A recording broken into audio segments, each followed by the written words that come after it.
Good morning, Raptor Freaks. Alexiot's here on Boxing Day. Happy Boxing Day, Canada, and to everybody else who celebrates Boxing Day around the world. Today is a Monday memory on our channel. We are celebrating a great memory of mine, one that was inspired by the New York game last week. When we were about to play New York, some person on Twitter posted a little scene of Masai Ujiri's interview of when he was on the George Strombolopoulos show on March 24th, 2014. So that is what? That's 8 years ago almost now, over 8 years ago, when Masai showed up on the team the first year he was involved with the Raptors. Near the end of the year, he went on the George Strombolopoulos show and did a half-hour interview show. And it's a very interesting story from my perspective because I had just moved back to Toronto from Tallahassee at that time. And I was in a weird transitional period where I didn't have my own place. And I was just actually staying at my grandmother's house out in Scarborough just for a little bit until I found a place to rent downtown. And I can remember this day very well because I had no idea I was going to get to meet Masai Ujiri that day. I just got up and I was on Facebook, and I follow all the Raptors stuff, and there was a call that said, "Hey, Raptors fans, if you are free today, there's free tickets to go see Masai Ujiri at George Strombolopoulos show at CBC headquarters in downtown Toronto." So I sent an email in and got tickets sent to me to go down there, and I did. I just on the fly said, "All right, I'm going to go see Masai at the George Strombo show down at CBC." So I got on the TTC and I went down there, and it was cool because I hadn't really been in the CBC building before. It's very interesting. I walked around a bit, and my grandfather, my grandmother's husband, had worked at CBC for a long, long, long time. And in fact, I had been walking around down there. I saw his name on a plaque down in the building while I was down there. It was pretty crazy. But it was very, very fun to just be in that building, such a historic broadcasting building for Toronto and the whole country of Canada, the CBC. And I was in line waiting to get into the show. And really, I'm going to tell you, that crowd for that show was not Raptor fans. That crowd was CBC and Strombo fans. They were people that really were tourists that were just in Canada, in Toronto, just to be in Toronto and go do cool things in Toronto. So I'm standing in line, and I'm the only one wearing anything Raptors. I'm wearing that jersey that's on the wall behind me right there, that Jerome Williams Junkyard Dog JYD jersey. And I'm like, man, no, everybody looks kind of middle-aged, and they're kind of like all kind of not, they don't look like Raptor fans, trust me. So we get into the building, into the sound stage where they film the show, and we're in the audience. And yeah, everybody's there like politely being a George Strombolopoulos audience member. Meanwhile, I came there like I was at a Raptors game. I was, no lie, seriously. When Masai came out, I was so loud. I was so loud through the whole taping. If you watch the clip I put in the comment section in the description, you can watch the whole half-hour interview of Masai with George, and you'll hear me throughout the whole thing. Like, I'm the loudmouth in the whole thing. At one point, I was yelling at Masai, "Re-sign Lowry, re-sign Lowry." Because he was about to come up as a free agent that summer. And this is in 2014, y'all. This was like a contract before the contract that he signed to be on the championship team. So I was like, "Re-sign Lowry, re-sign." I was crazy. And I was wearing that jersey, and you can see me a couple times on the broadcast. You'll see me with the jersey on in a couple places, but yeah, so loud during it. And it was just so fun to be in that room with Masai. Everybody else wasn't a basketball fan. They were just there polite, kind of getting, but I really enjoyed it. And that was the reason why that clip was on last week, is because in that interview, Masai is asked about Phil Jackson coming to New York and being the team president there, and whether New York Knicks would get better because Phil Jackson was on the team. Well, we know how that all worked out. And Masai basically says, and this is the clip that was broadcast last week for the New York game, is, "I hate New York." And I don't care if they're going to do well or not under Phil Jackson. I was like, yes. And I was like, yeah, you go, Masai. And it was so awesome. He was just such a badass that day, just really real. And talking about his life and how he got into basketball, talking about the movies he watched and how his mom would get anything basketball related and bring it back to him in Nigeria for him to be able to like learn and watch the sport. And he just has such an interesting story of how he came about to where he got to now with the Raptors as a team president now. You know, this man slept in his car as a scout for the Orlando Magic long time ago and did not get paid hardly any money. In fact, he lost money doing the job for the Magic as a scout just because they didn't pay him hardly anything, and he had expenses just to get around to do the job. That's how dedicated he was and how much he was like, I'm going to make this happen in the right way no matter what. Well, then he went to Denver and he very much established himself as a great NBA GM for the Denver Nuggets.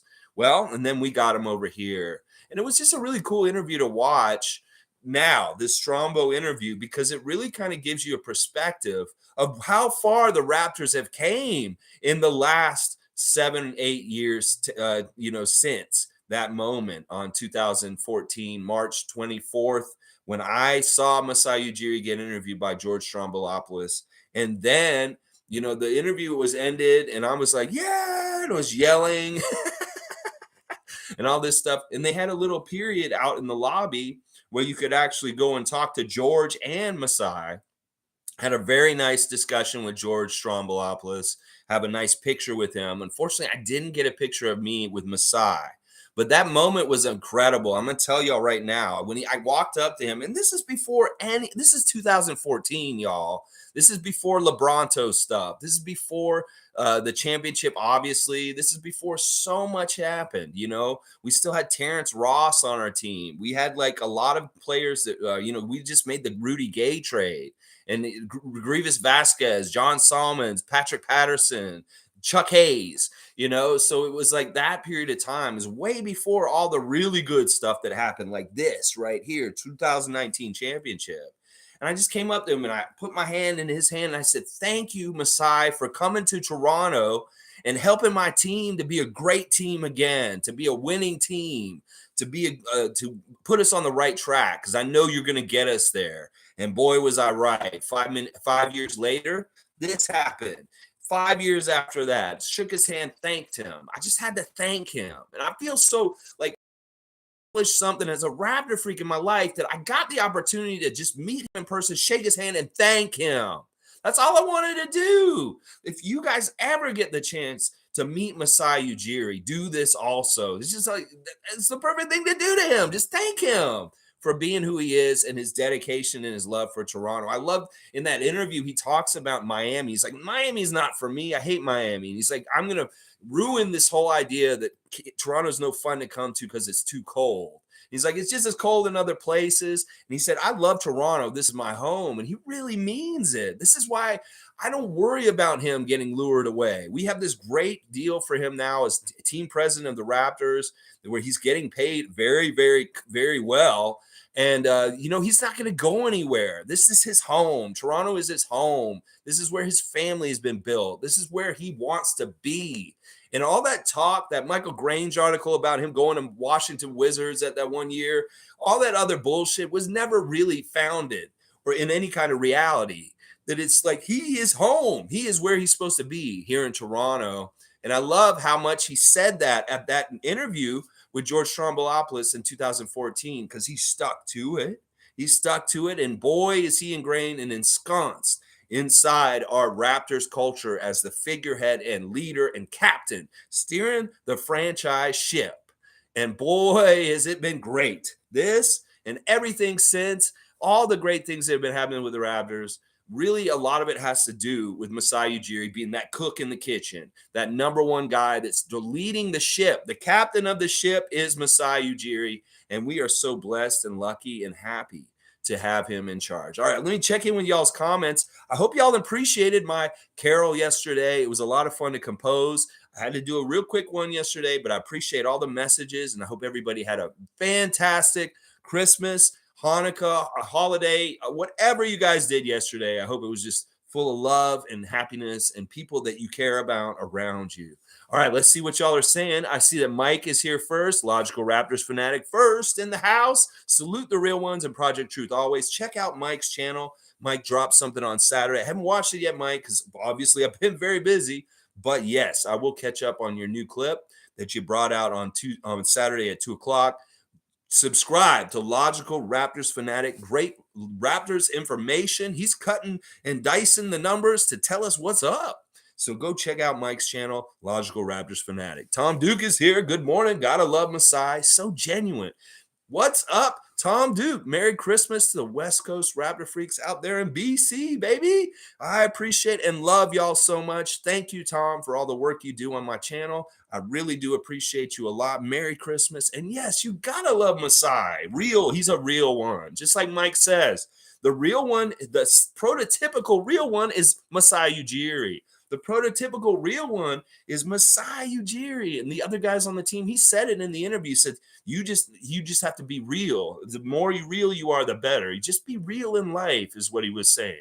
And, you can understand that from the players, just be real in your life and everything will be all right is what's going on with them. But yeah, you got to love Masai. So genuine and so real. And that really is a mantra of his. Mike saying, Lex met the Godfather. I'm jelly. It was such a weird moment, but it was so nice. Just a brief moment, I got to shake his hand and thank him. And that's all I wanted to do. I didn't want to pick his brain for anything else. And that was it. But he had a big smile. His hands were, once again, it reminded me of when I shook hands with Magic Johnson. He had just the smoothest, most moisturized hands. And you just touch him and you're just like, man, this guy is very taking care of himself as far as it's not rough and no rough edges on those hands. Just shake his hand like, wow, that's Masai Ujiri's hand I shook. It's so awesome. Tom Duke saying, haha, go Raptors, re-sign Lowry. Got to check the footage. It's hilarious, Tom. You listen to it, and if you hear any peeps from the audience, this is solely my mouth. Because everybody else in that audience was, like I said, they were more a CBC Strombo fan that were just there to be on the tour and hang out in the CBC building. They may have been just people walking around in downtown Toronto, seeing the sights. And they're like, oh, let's take the tour at CBC, honey. Oh, they're having a Strombo taping. Oh, we should hang out and watch that. Well, I came down there for a purpose. And that was to meet Masai Ujiri and get loud and show him appreciation. Meanwhile, everybody there was just having a good time, taking pictures, So yeah, it was an amazing day. I highly recommend y'all check the clip inside the description of this stream. There is a clip to the whole interview, and it's kind of just fun to watch because it makes you realize Masai looks younger in it, and you really realize how he planted the seeds for how we got to this point with our team being such a perennial winner and being a champion and being somebody who can compete for more championships down the road. You watch it and you will see it's partly history. That Masai Strombo interview is partly very much history. Yes, Cool Cat is here. Good to see Cool Cat. Good morning, Raptor Free crew. Set my alarm to wake up today. Can't wait for the Clippers game. Kawhi sitting out tonight against Detroit. Storm and Norman and Boardman going to show up. That's right. Listen, this is fantastic news out yesterday that, Kawhi does have a sentimental heart and that he does love the city of Toronto in a way because he could have easily, as we know, he's on load management. That's Mr. Load Management. Of course, he's not going to play both nights in Detroit tonight and tomorrow night here in Toronto because this is a back-to-back. And Kawhi is the man known for taking one of those nights off. Well, he could have easily played tonight in Detroit and sat in Toronto, but that would have been so stupid. That would have been like a lost opportunity. That is not the right move, and he knows that. He was smart enough to know this. And I love it. He's going to sit tonight in Detroit, and he will play tomorrow here in Toronto. And he will get the adulation and ovation from our fans for being our finals MVP for our championship in 2019. That dream season, that great season that he played for us. He deserves the hero's welcome back that hopefully the Raptors fans will give him tomorrow. I'm pretty sure they will. Him and Norman will be getting major kudos tomorrow. In fact, I was sad last year when Serge came back with the Clippers, and that was right around when they cut restriction from no fans in the building. And, they came in, they played a montage of Surge on the championship team. And why? There's nobody in the building. There's nobody there to cheer him. It sounded so empty and hollow. And I was like, why did you do this? It's kind of depressing and pathetic. Well, tomorrow night, we will have real fans in the building and we will be able to welcome and show appreciation for Kawhi. And I'm all about it. And I love it. I have a really, it's going to be a fun game tomorrow night. When you think about OG's growth, you think about now we have Scottie Barnes. You think about Pascal and what he's doing now. And I just want to see the broing out, the fun of having those champion Raptors on the court together. Fred and Norman hanging out and hugging each other and just being best friends like they are. Kawhi coming back and maybe saying, oh, OG, I see you've done some new things here. And Pascal, wow, you have really grown since you were my Robin when we went and got those championship rings. That, it's just going to be a love fest tomorrow in a lot of ways. And, I want the Raptors to win very much. In fact, I'm very interested to see what kind of competition level, those kind of things will happen between Kawhi and OG. That can OG do the plumbing on Kawhi Leonard tomorrow night? And that could be such a fun like game to watch. Just very entertaining. I think you dropped the ball, NBA, on switching so quickly to the Dallas Mavericks New York game tomorrow night on national television in the States, taking us off the schedule. Well, we're getting the Kawhi return game, and y'all ain't going to even have it on TV, you idiots, because that is high drama. That's the stuff people like to see. And I'm telling you, it's going to be something else tomorrow night. I'm already predicting it. This game tomorrow night is going to be amazing. And it is really going to be a homecoming of heroes. And I can't wait to see it. And I really want to beat them. I want to keep our streak going, and I want to beat the Clippers and just keep winning. Keep winning this rest of this week. Let's beat all these Western Conference teams in a row right now. Because it's going to be fantastic. It's going to be fun to have them in the building. And yeah, Cool Cat, it's going to be fun. You're going to the game, I'll bet. You're always going to the game. Oh, wait, no, you're not even in the country, are you? You're in the islands right now. So, well, I know we'll get some representation down there. Maybe Monique is going. All right, let's see what Boston Sports is here. Merry Christmas, Boston Sports. You had a good game on Christmas. Jason Tatum saying he loves playing on Christmas and dropping a 40-piece out there on the court against the Milwaukee Bucks. Yeah, Bucks, what are you doing? Y'all should play better.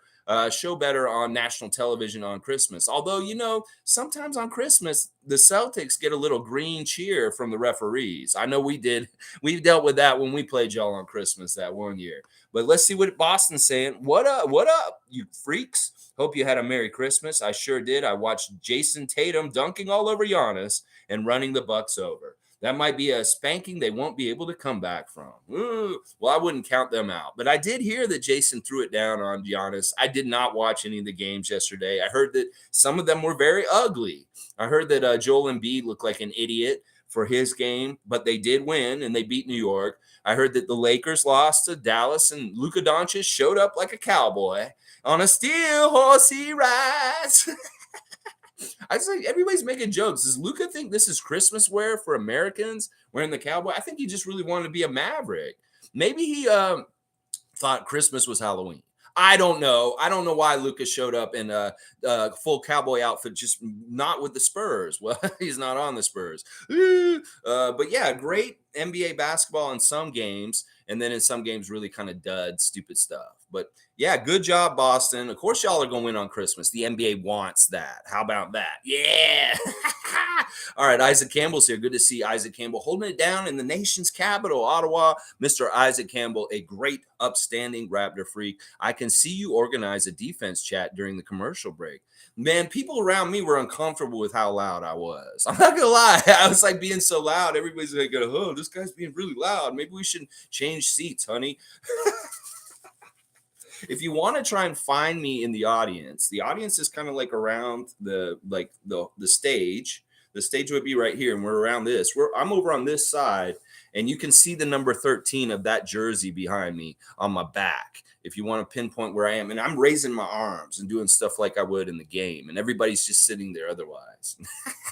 It's really easy to point me out, audio-wise and animated-wise from the audience. So you'll see me in there. Tom Duke, when you review it today. You see me in there. All right, Mike's saying he re-signed Lowry. Feels lit, man. That was about like 6 months of Masai on the job. He came in summer of 2013, so 6 to 7 months on the job. Mike coming in, throwing the facts is right. It was his first year, and we had already turned around, and we were on our way to the playoffs, and that's why we were feeling so good. And partly that was why he was so interesting to put on Strombo's show. Is this guy had just shown up in the first year? He had huge success with the Raptors and pulled off the Rudy Gay trade, and just had us going really in the right direction. You could tell the inertia and the good things were coming.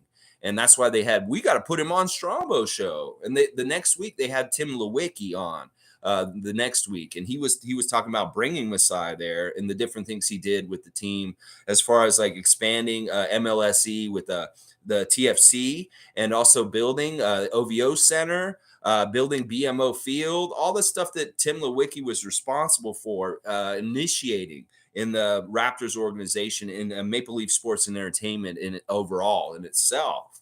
So that was an interesting year, very fun year. And thanks, Mike, for pointing out the timeline here as far as like just about 6 months of the job for Masai at that point. And now look, we're going to be approaching 10 years of him being involved with the Raptors in the next couple of years. And what a great 10 years, 10 years of winning, baby. Lots and lots of winning. You look at where the Raptors franchise ranks in the last 10 years and wins across the NBA, and we are up there with Golden State. We are up there with the LA Clippers, up there with the most winningest teams in the last decade. Our win percentage is very, very high, very high.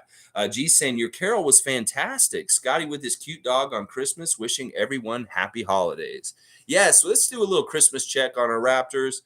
Very nice to see different stuff from the Raptors and what they're doing on Christmas. Of course, Scottie stayed here in Toronto and stayed in his condo with his little dog, Cardi, his little Rottweiler, and had a nice little cute picture, our first Christmas together. Oh, how sweet, Scott. I'm wondering, are you in that house all by yourself and just with the dog? You better have some sort of family member or some sort of friend up there with you, still hanging out with you right now. I don't want you to be isolated with the dog. And we did not see you on Twitch this weekend. So who knows? Maybe you're not going to do Twitch for the rest of the season, but hopefully we'll see you in the summer at some point and we can catch up then. But yeah, and then Chris Boucher jetted down the islands, and he had Instagram clips of him out on the water in a very warm, sunny beach place. And he also poofed his hair out last night. It was weird. His hair is kind of going in the direction of Scottie and OG. And yeah, he's got it in the poof right now. So we'll see if Chris Boucher is wearing a poof hairstyle tomorrow night against the Clippers, because he's got it all up and out. Let's just say that. Fun stuff from Thad Young, doing the matching sweaters and just showing that really wholesome Christmas stuff with his wife, Shanika. So happy to see the family love. And you're right, Shanika, we should celebrate families and stop being so negative about being in a family and being a family man and having kids and stuff like that. You go, Shanika Young and Thad Young. You guys are a great role model for everyone on having a happy household and raising kids right and doing things right. And I just, it's so fun. I love the sweaters. They're saying the mom made me do it.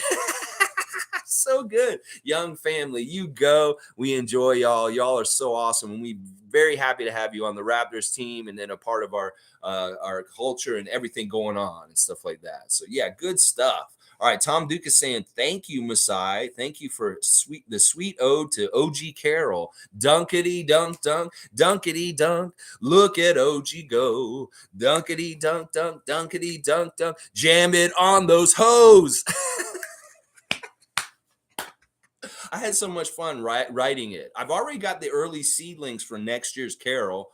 I'm pretty sure I would have written this one after the 52-point game by Pascal last week. I should have been like really quick and wrote like a story about Pascal and his 52 in the Garden. But maybe we'll do that for next year. It just was too quick of a turnaround. I had my writing process already figured out for an OG song, but I'm going to do a Pascal song for next year. And yeah, we'll figure it out and I'll have it right. I'm already kind of writing in my head, but by Christmas next year, it'll be fully formed. I did start writing the OG song last year, right around when I did the 12 Days of Christmas. If y'all want to see the first Christmas Carol parody I did, it was on Christmas Day of last year, and it's the 12 Days of Christmas during the COVID period and what I was wishing for the Raptors in the new year. So there's 2 Christmas parody songs, one from last year and then the one I did yesterday. And the one next year will be about Pascal. I promise y'all. It's going to be fun.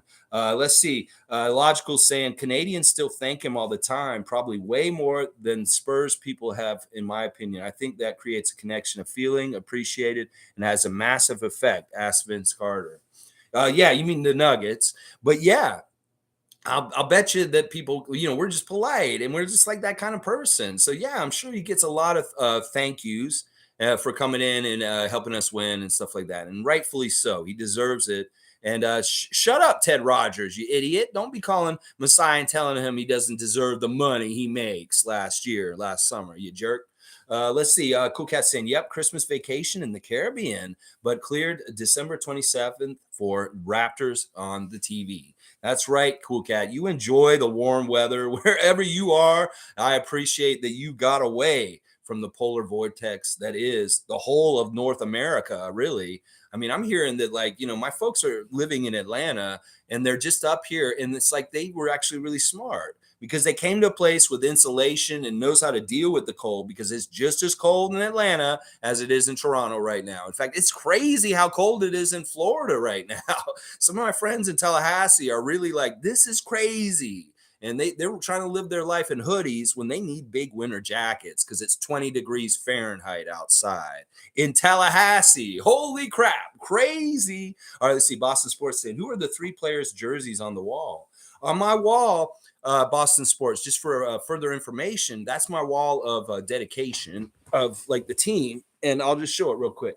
You got, all right, first of all, and this has been talked about recently, Boston Sports, that number 14 is Muggsy Bogues, the shortest player to ever play in NBA history at 5'3". Tyrone Muggsy Bogues, very much a big time. Somebody posted on Twitter yesterday that how did Muggsy Bogues play in the NBA for 14 years at the height of 5'3"? And not only that, he was a starter, an all-star. He led the league in assists. Very much a very top player for being such a short guy. So this represents the Raptors' heart, that you got to have heart to be 5'3" and play in the league. So that's a Muggsy jersey. That middle jersey is Alvin Williams, Boogie Williams, Alvin Williams, Villanova. He was a clutch player for the Raptors with Vince Carter, our point guard then. He hit some big shots in the first playoff series against the Knicks that we won and helped us win our first victory. That is dedication. Because Alvin is a Philadelphia native who has turned his back on the Sixers and the Philadelphia city, and he is a Toronto man, and he gets hell for it. But he's been dedicated to the Raptors franchise since he got traded here for Damon Stoudemire way long time ago. Yeah, your assistant coach, but that 20 is not Stoudemire. That 20 is Alvin Williams, and all 3 of these jerseys are signed, Boston Sports. And the last one is the JYD, the Junkyard Dog, Jerome Williams, and he's just another symbol of hustle. So we got heart, dedication, and hustle. And that is the JYD. Epitome of him is hustle. And that one's signed also. And I've met all 3 of those guys. And they're just awesome people. But yeah, those are the 3 jerseys, Boston. And I'll just put it right there. Yeah, that's the story with the jerseys. All right, fun guys here. Happy holidays. Surfing through some weed because the 7 grams I got yesterday disappointed. First soberish Christmas. Who do I sue? Yikes. Fun guy. Well, good luck with that. I'm sure places are open today. Yesterday I was out with my folks and it was very hard to find somewhere to eat because there's not a lot of places open. It was tough. We had a hard time finding a place to eat. But yeah, it's just that way on Christmas, and rightfully so. People shouldn't be working on Christmas. They should be getting time to spend time with the loved ones. All right, let's see. Mike saying, fun guy doesn't feel like lit, man. That's why I get by the ounce and smoke test and assign the weak stuff for day use and always have the right strains on hand. All right, there's some good marijuana usage advice from Mike.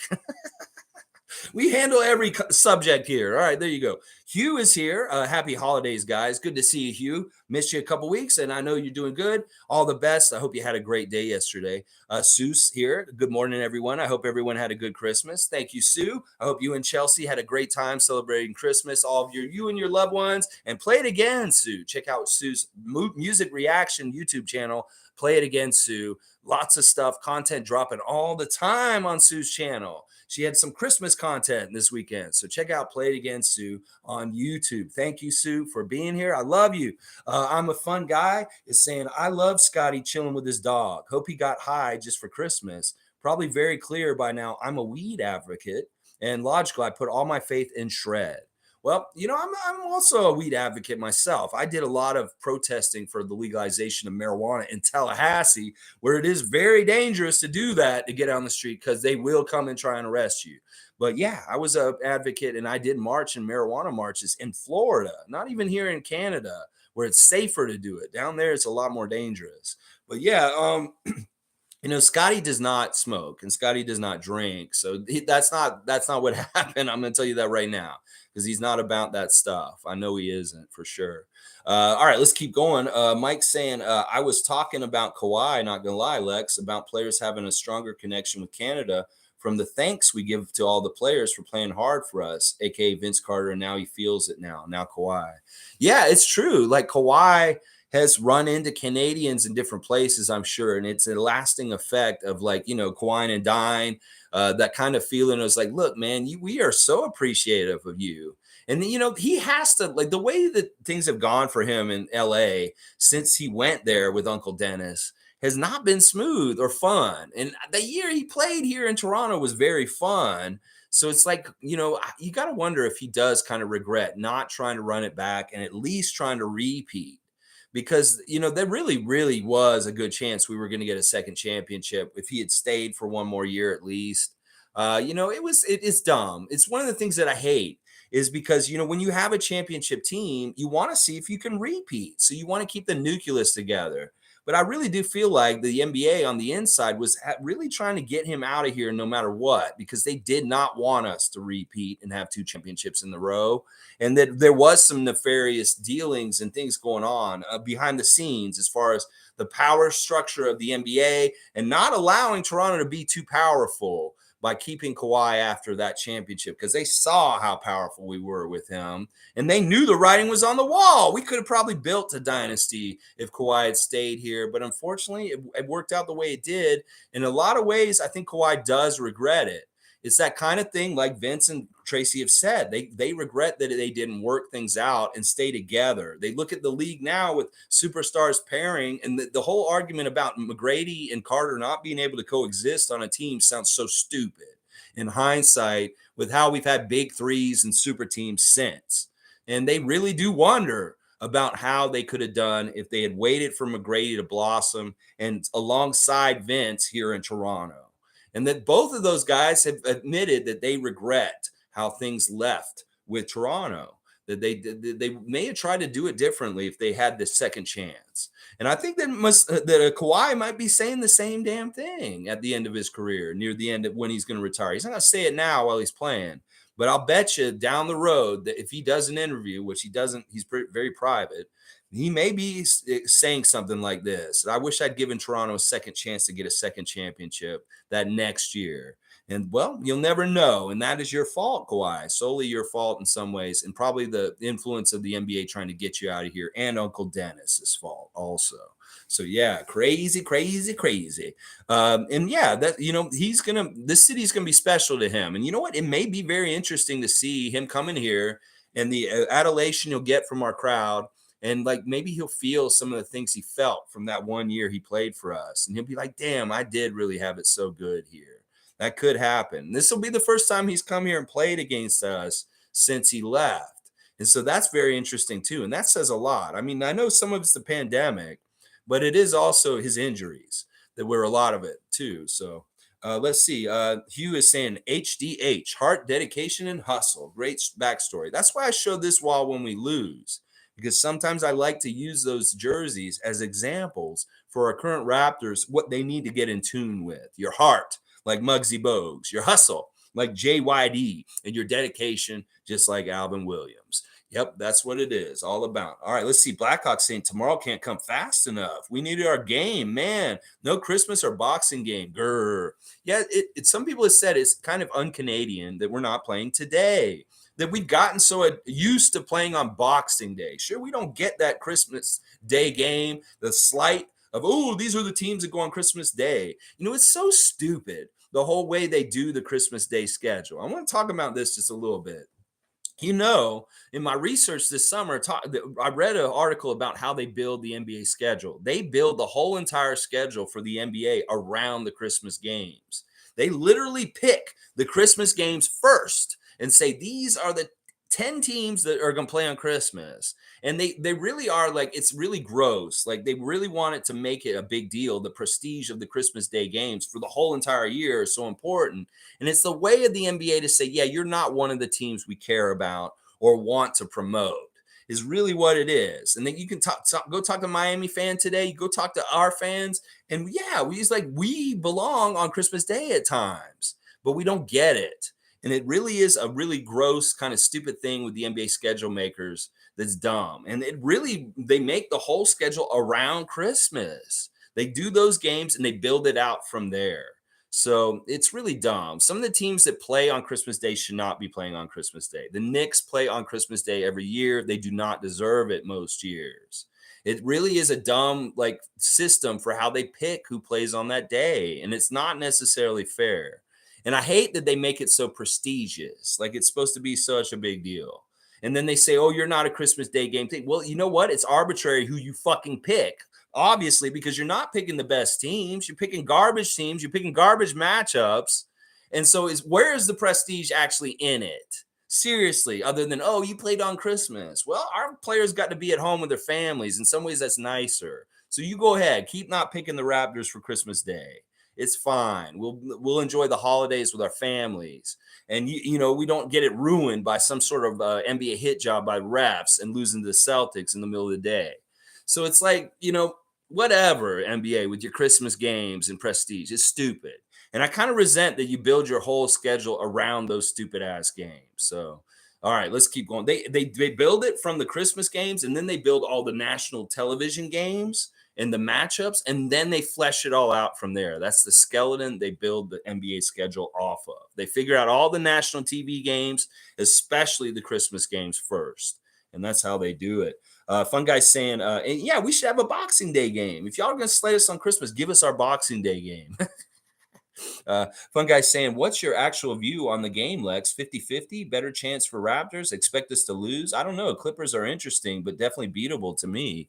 Fun guy, yeah, I did a little bit of early scout right now on it. You know, they are not a juggernaut in some ways. They have games where they lose. Their record is kind of And, you know, we're playing pretty well right now. Like, if we had the effort we had against Cleveland on Friday night, way we played against New York on Wednesday, we have a good chance to beat them. You know, I think it'll be pretty even. It really is going to be interesting to see Kawhi get matched up with OG.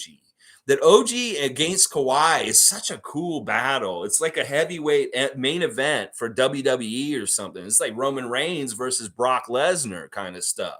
When you got OG Anunoby with his defense going against Kawhi, that strength. Like, in some ways, we may be the team that can hurt and stop Kawhi better than anybody else. We have a coach that knows him very well. We have guys that have played with him and know some of his tricks. And we have the kind of players that can match up with him as physical specimens with the combination of size and strength and speed to be able to try and keep up with him and maybe contain him. So I'm really looking forward to that OG clamp down on Kawhi tomorrow. That is going to be fun to watch, a game within the game. And then, of course, I want to see a duel between Kawhi and Pascal scoring-wise. Let's see who can get the most points tomorrow night between Siakam and Leonard. It's just going to be a fun all-around kind of game just in general for Raptor fans, because we're going to get to refeel our vibes from the championship year. And also, we're going to get to welcome back heroes and get to see some really, really, really good competition. Really, really good face-to-face matchups. OG versus Kawhi. You can't go wrong with that at all. It's going to be really awesome. Let's keep going. So I think we have a good chance. You say 50-50, fun guy. I think yeah, we have a good chance. And we're going to have home too. That's going to be a big part of it. Hopefully our home crowd will be better. A lot of people were upset yesterday about the Warriors crowd. The Warriors crowd has evolved, and they've raised their tickets so high that normal people can't be at the Warriors games anymore. And it's all these tech guys and these idiots, and they're like not a good crowd. And there's some we talked about this on this channel a bit about the people in the 100 level at the Scotiabank Arena, that it's not the normal fans anymore. It's really priced out, and you have a lot of kind of people just want to be seen, and like they're doing wheeling and dealing in business. They're going there to schmooze a client and try and get their account. Things like that are going on in the building. Well, the Warriors crowd was really weird last night in the game, and it's a symptom of this. Real fans getting priced out of being close to the court, and then you have a bunch of idiots that are just like, yeah, I don't know. We'll have to see how it is tomorrow. I think we're going to have a good crowd tomorrow, and it's going to be fun. I'm gonna get to watch it with my folks again. And so that's good luck too. When I watch games with my parents, we do really well, like have our best 3-point shooting outcome of the whole entire year, like Cleveland. So hopefully that'll continue. Yeah, I like it. Let's see. Mike is saying, fun guy, emergency hash is the key for everything.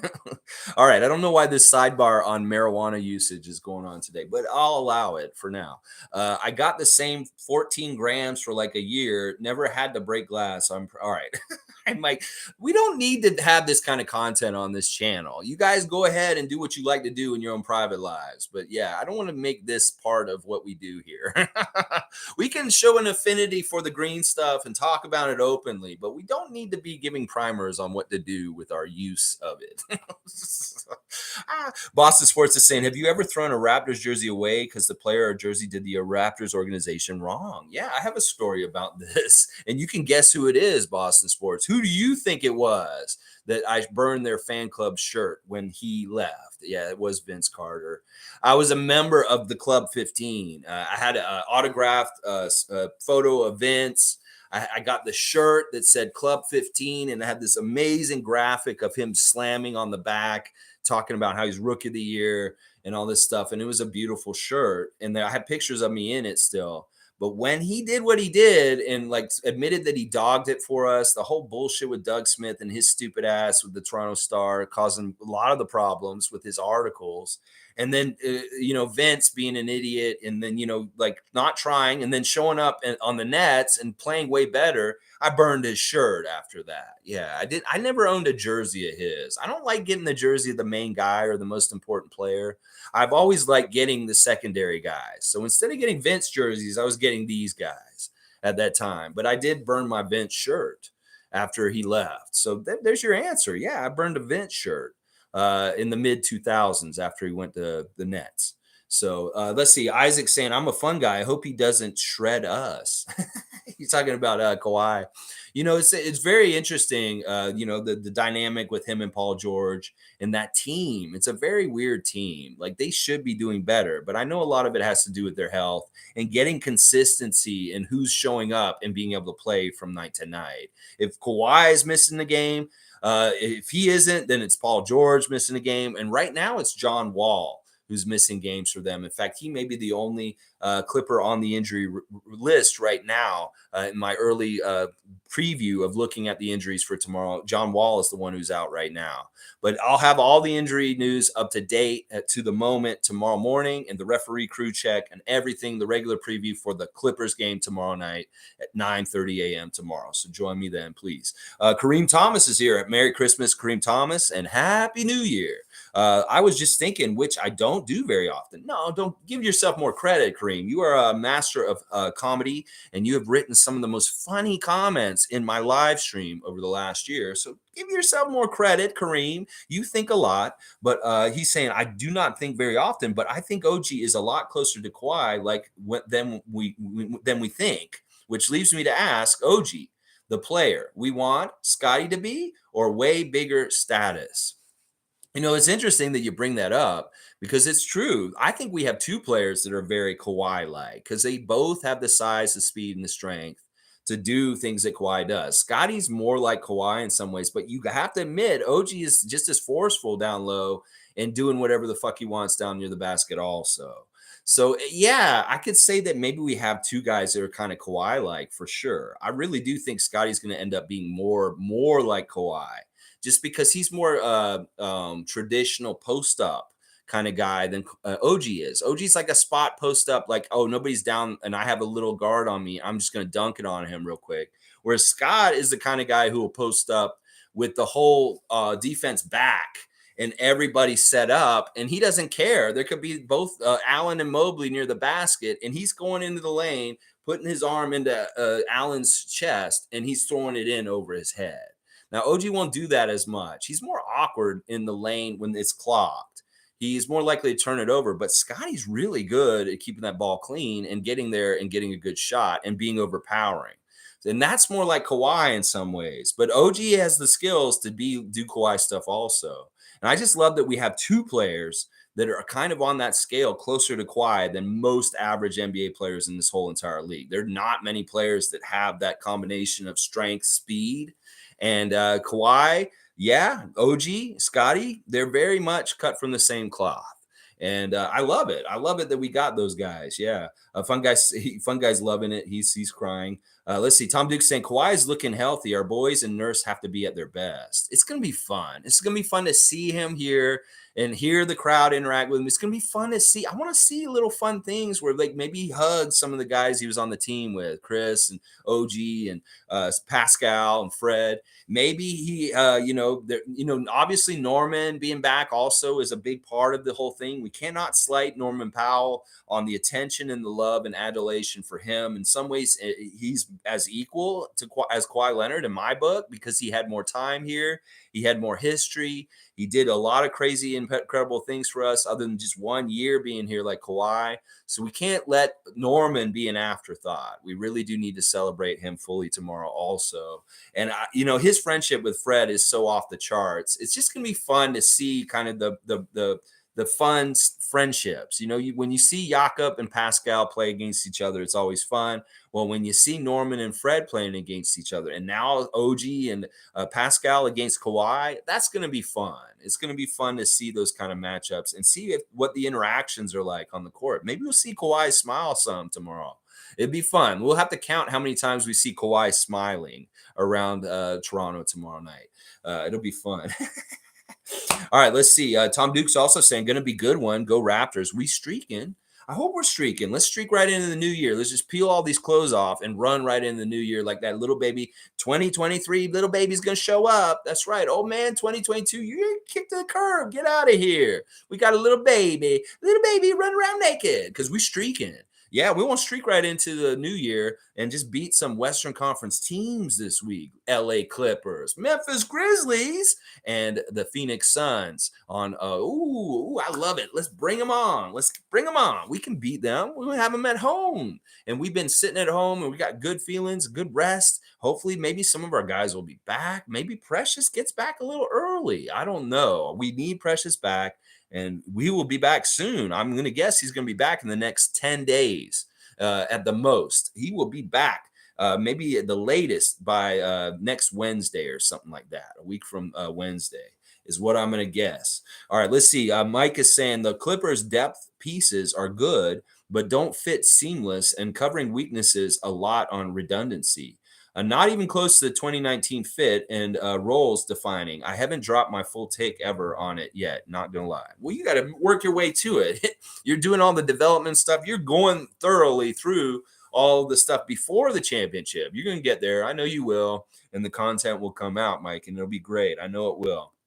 Yeah, okay. So you don't think the pieces on the roster of the Clippers actually fit real well together and there's some redundancy, maybe there's some glaring weaknesses or things they need also. They're an interesting build. They really are. I'm going to look at them more today and I'll have all the preview stuff correctly for you guys tomorrow. I really did just a gloss over so far and I haven't really gone deep dive and looked at the stuff yet. So Fiercey's here. Good morning, Fiercey Salsera.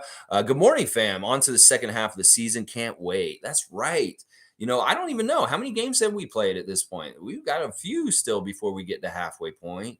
We'll have to see. But look at where we were a year ago today. It is Boxing Day. And what happened on Boxing Day last year? The Cleveland debacle. The day we showed up in Cleveland with 4 of our players and 4 guys who just showed up on the bus that we met an hour earlier. And we played the Cavs. And Kevin Love killed us for 3. And they absolutely routed us and humiliated us in one of the worst defeats in Raptor history. That's a year ago today. Think about where we were in that season at that point and how low we felt. It very much is how we felt low in the last month with how bad we were. Well, we are ahead of last year because the bad feelings were a little bit further in, like more into the season. Maybe we got rid of those bad feelings and we're ready to rock for the rest of the season. Hopefully we have good luck with injuries not happening and we can roll and just keep going for the rest of the season. And the bad period that we had was the month of November into December.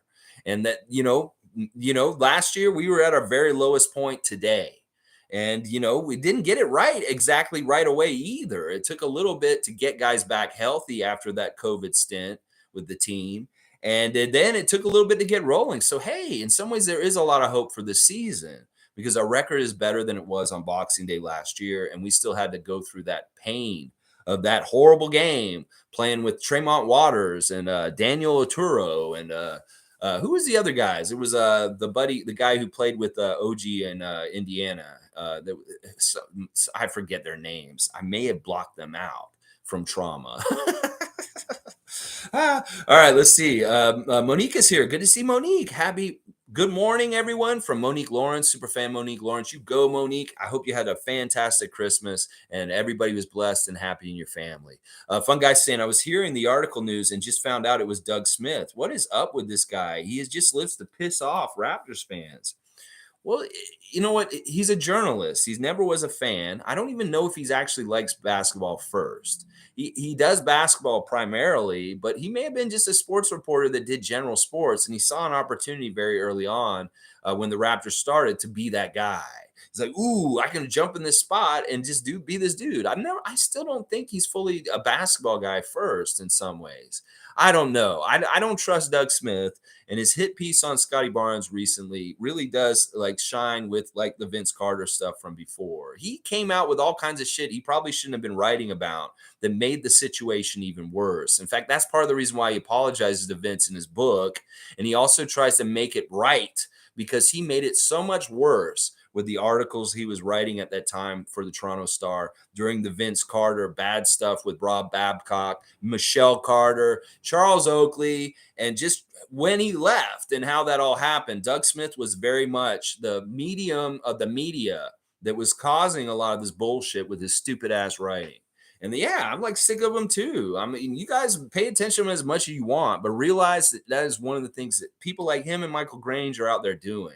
Trying to write bullshit like Masai Ujiri is going to go take a job with the Washington Wizards. Yeah, did that work out, Michael Grange? How accurate were you with that report you wrote like 5 years ago about Masai leaving the Raptors to go run the Wizards? Yeah, did that work out? No, you were wrong. And, these guys are stupid and they need to be more responsible with what they're writing about. Realize that Raptor fans love their team and they don't want to hear negative shit. The world is already negative enough. You don't need to be tabloid. You don't write a nice piece about how their life is happy. Go write a piece about how the young family is a family and they're a good role model for families around the world. Write shit like that. There's no reason for you to write an article about Scottie Barnes and that you think he doesn't work hard enough in the summer. Bullshit. I'll say it again. I saw him working hard all summer. Trust me, he was working hard. In fact, he probably was working hard all this weekend, staying in Toronto, not going to do Christmas with anybody, going to OVO 2 or 3 times a day on Christmas and Christmas Eve. I'll bet you that is what he did this weekend. I'll bet you big time money. Scottie was at OVO at least 5 times this weekend. I'll bet you. All right, let's keep going. Boston Sports saying, when Ray Allen left and hit that shot with the Heat, eventually winning the championship, I ripped the head off of my Ray Allen bobblehead. See, this is why we love having fans of other teams in here. Boston Sports, thanks for coming in here and being a real one. Seriously, that's a real one for the Celtics. I know that Ray Allen, like turncoat, was very tough for you guys. You guys have had some turncoat shit, like with Kyrie Irving. I know he's another one on that list that, some people might have burned some jerseys or ripped a bobblehead off of his at some point too. But that's hilarious, Boston Sport. Listen, you've been cocky recently, but if you give us more of this kind of stuff, I love your presence being here. Just as long as you're not like pouring it on too thick. Be confident and be in the top team in the Eastern Conference. Don't be shaky about it. Just wear it well, and you can be in here and coexist with us. Just I've told you, it betrays you when you're too like that. And you can be like just fun, and you just have that silent confidence. The Celtics are number one in the East, all right? Because you guys have deserved it. You've played really well, and dismantling the Bucks like y'all did yesterday is impressive because they are really the number one or two with you guys at the top, and it's important for y'all to make statements like you did yesterday against Giannis. So good job, Boston, even though I hate y'all and I don't want y'all to be the top team, and I am actually rooting for Giannis against y'all. Because he's buddies with Masai. I have to root for Giannis. So, but you know what? Listen, we can all coexist. This is a peace on earth time of the year with Christmas and stuff. And I love you being real and talking about your experience with Ray Allen. I could see that from that perspective. And I remember how that went down. He really did kind of like free agent switch. And yeah, that was annoying to you, I'll bet. That really was. But yeah, mine's with Vince for sure. Isaac saying Pascal is a bit like Kawhi too. Same determination in getting to their spots. Okay, Isaac's making me think of like this is a big part of why our dudes work the way they do. When Kawhi came here for that year, there wasn't just like him playing for getting us a championship and doing all the amazing things he did on the court. These guys were around him. And they saw what he did in his preparations for the game. They saw how hard he worked. They saw how early he came. They saw all of the ways he did things, and he rubbed off on them. They're younger players, OG and Pascal, and they were like, you know what? I want to be more like Kawhi. So he really did teach our guys as a mentor and a leader and a vet on our team how to become better pros and preparing for themselves for the game. And that's invaluable. Having 1 year with him and him rubbing off on Pascal and OG, it's a part of the reason why they've continued to grow and get better. And I'm very appreciative of that. They do talk about this. It's like they say, we saw Kawhi and how he does it and how he's a pro and what he does to be prepared. And we emulated him. And that's a fantastic thing. Mike's saying Boston, I can picture that. Yeah, I can see the Ray Allen head on the ground. For some reason, I can see right in the spring just like sticking out like this. Good stuff. G saying Scottie playing center slightly reminded me of Jokic, oddly enough. Being able to make his passes, post up, and rebound, not fully comparing, but I personally saw some Jokic. I think really Scottie is an amalgamation of a lot of different players, past and present. You see a little bit of Dirk in him in a step back shot. You see some Magic Johnson, obviously, in his passing and stuff. And you know what? That's a good comparison, especially if he's going to be playing post center kind of offense stuff in the post. You put him at the high post and you let him stand there with the ball and look around like Marc Gasol, and boom, little side pass next to him, or, like in between somebody's legs, and all of a sudden it's a layup for Thad Young.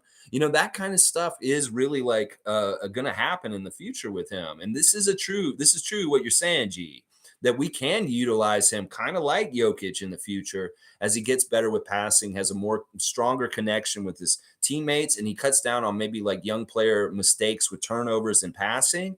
Yeah, I'd love to see our offense run through him like Marc Gasol or a Nikola Jokic at the top of the key, that he could just stand there and be like looking around. They could be moving around and boom, he's just going to hit them in the right play, in the right spot. And boom, we got an easy basket. So I don't think that comparison's off. I think that people will be like, you're crazy. There's nobody in the level of Jokic. Well, that's true probably.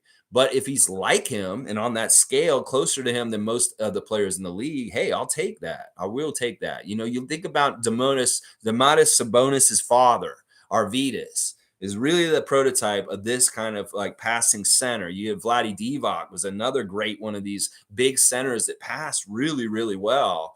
And Scottie, in some ways, is a center, guys. I know he says he's a point guard and he self-identifies as a point guard in his private life and on Twitch. But Scottie, you're a center, bro. You jump the jump ball at the beginning of the game and you're beating people up down low like you're Jared Allen and Evan Mobley against them. You're a center in a lot of ways. We don't have a center on our team, and you are him. You were center last year on the down low.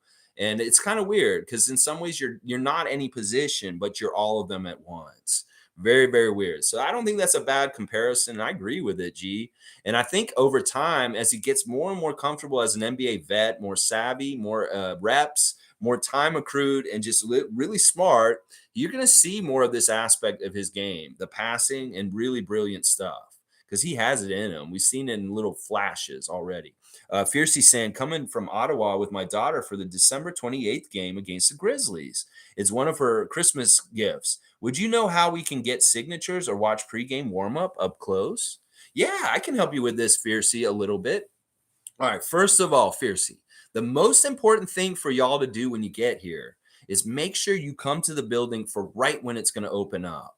Like the game, they open the gates for the Scotiabank Arena usually around like an hour or hour and a half before the game starts. You'll want to find out when that is. If the game starts at 7:30, that means you probably want to be there for 6 or just before 6. And sometimes people are lining up, but it doesn't matter. You'll be able to get in there right away. Now, the 2 places that you need to go to in the building to help you with this, there's actually 3 places you can go to. The 2 of them are easier than one of them. The one place is near the entrance of where they come out to the court in the lower bowl in the 100 sections. There's a lot of times people hanging over with jerseys or things, and they get them signed because they will actually come out when they're warming up and stop for a sec and sign something there. The other 2 places, and this is you can have a lot of success at these places also, are on the 100 level, and they're both near the elevator that goes up to the practice court up on the 3rd level. Then that elevator is just to the west of the Center Sports apparel shop at the front of the Scotiabank Arena, the entrance where Union Station comes from. So that elevator, that's actually where I saw Chris Boucher last year at the beginning of the year. And I said, Chris, what's up, Chris Boucher? And he turned around to me and waved to me. And Stevie Roots brought it up yesterday when we were talking about it. Yeah, he said, yeah, you know, Chris, you said what up to him. He said, what up to you? I'm like, yeah, we just said what up. But anyway, that's how I got that, because he was waiting to get on the elevator to go up to the practice court. But this is really right after they open the doors. So sometimes you'll catch somebody Raptors at that elevator inside the 100 level, but you also will catch them up at the 300 level where the door to go into the practice court actually is. And I noticed that the last game I went to, there was a huge amount of people congregating around that door just solely for this purpose, because they have to come out of it to get in the elevator, and they have it roped off now. So those are the 3 places. You want to be down in the bowl next to the entrance where you see people getting stuff signed. That's one place. And usually the ushers are really cool, especially if you're coming with a child. Even if you don't have a seat down there, they'll sometimes let you come down there and hang out for a bit. But then you have to leave, obviously, because you can't sit down there. Now, the other places are the elevators. So there you go, Fiercey. Hopefully that was helpful. And I hope you get whatever you guys want to get for your daughter as far as signed and stuff like that. It's really special coming from out of town to get those kind of moments. It's kind of like what Kem did when he was a kid. He was a kid in Montreal, and him and his father would drive from Montreal to Toronto during the Vince Carter years, and Kem would come to the game as a kid with his dad. Very special kind of stuff. So I hope that you're very successful and you get exactly what you guys want. But that's as much as I can help you. And the other thing I could tell you is, if you're trying to get in the building, you don't want to wait in a huge line at some of the areas. Go around to the east side of the building and go in through gate 3. There's nobody ever lined up out there. It's cold outside. It's a little cold, but you will get right in as soon as they open the doors. There's never a line out there if you don't want to stand around in a bunch of people, possibly getting any kind of COVID or anything like that. It's very much less people in that side of the building to get in. So there you go, Fiercey. There's a little primer on that, and hopefully that helps you and you're successful. Monique is saying three in a row. Of course we can shock the NBA. Let's go, Monique. Monique's all about streaking. Yeah, she's all about streaking. She wants to get that streak going, that red streak, that Raptors red streak. Let's go. Let's beat the Clippers tomorrow. Get 3 in a row, baby. Streak busters, taking that streak energy from the Cavaliers and the Knicks last week. Yeah, we got that streak energy now. We're going to go streaking on some Western Conference teams this week. That's what it's all about. Yeah, Memphis is going to be fun.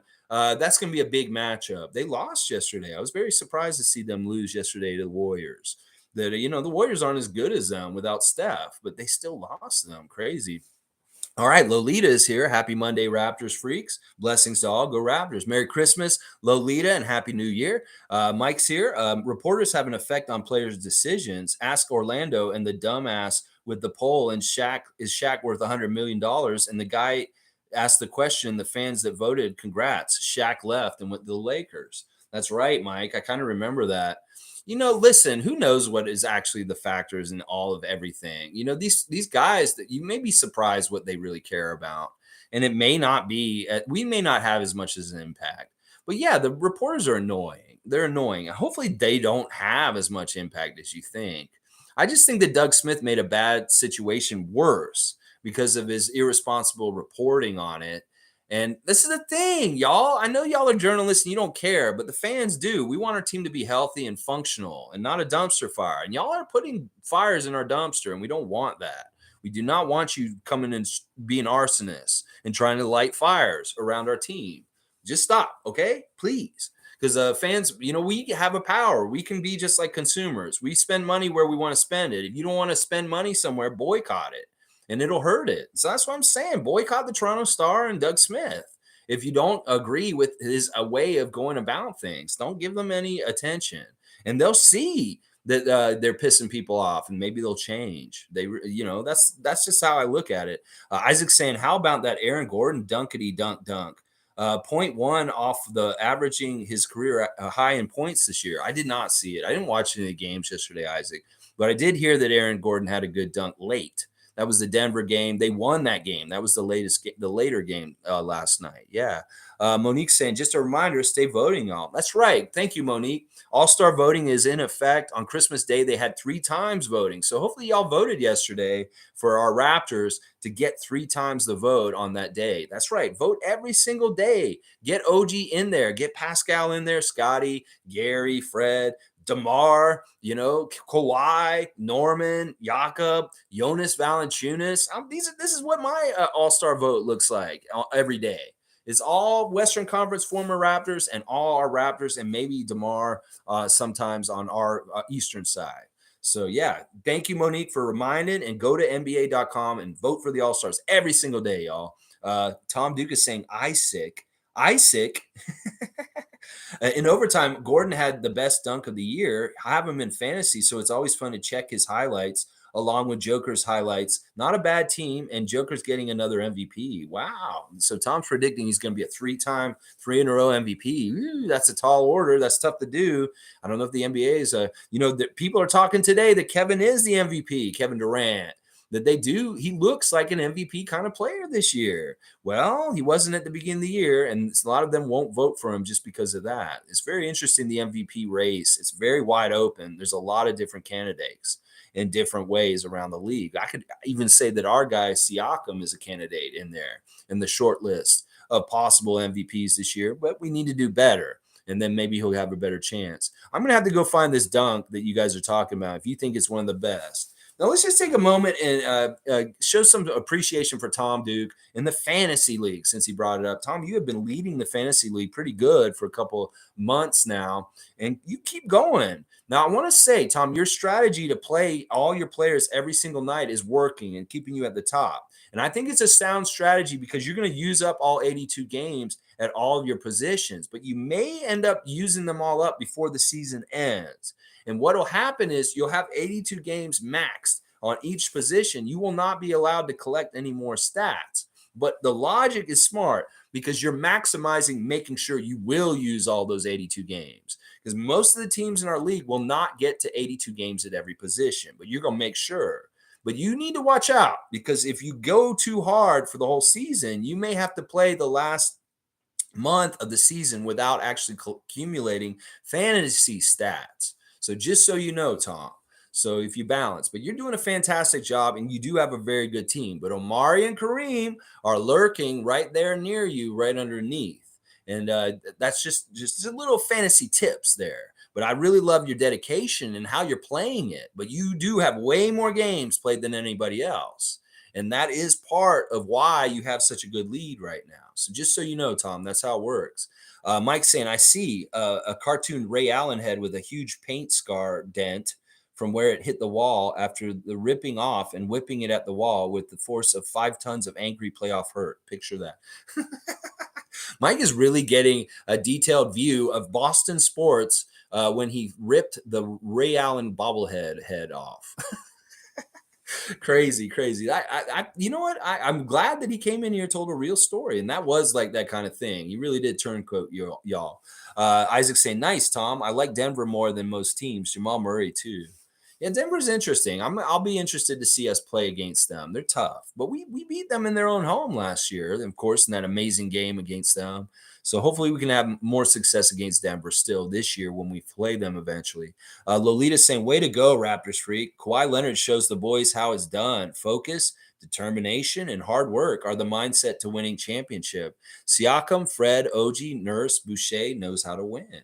You know, the thing that I would emulate about Kawhi the most, and this is probably why OG does what he does, is not doing social media. Your life is so much easier when you don't get worried about this or checking this. Just go about working on your real life basketball skills and don't get caught up on Twitter or Facebook or different places like IG. You know, then that's Kawhi. Kawhi has no social media and he doesn't do any of that kind of stuff. So he doesn't have these kind of distractions. And OG is very much that kind of guy too. He made a post finally this year, and look what happened after he made that post. I was like, don't do it ever again, OG. Stop posting. Don't post for another 4 or 5 years, you know, because it had been like 2 years since you posted. Don't post again for a while, you know, just don't do it, please. Precious was right. You sinned and you need to go to confession for posting on Instagram. And, you know, there was a lot of weird stuff that happened after that. So, you know, we're not getting, maybe we're a little superstitious here, but yeah, OG, don't post on social media anymore. Be like Kawhi. Fiercely saying, thank you so much for the tip. No problem. And I hope you, seriously, I hope you get it happen for you on Thursday night against the Grizz. What a great game. I hope it's a fantastic trip. Just a trip of dreams for you and your daughter. And you just have such a great time. It sounds like such a good time. So, I'm so jealous in some ways. But you know what? I can go too. So I don't know why I'm jealous. I just want y'all to have a good time and to get whatever you want signed.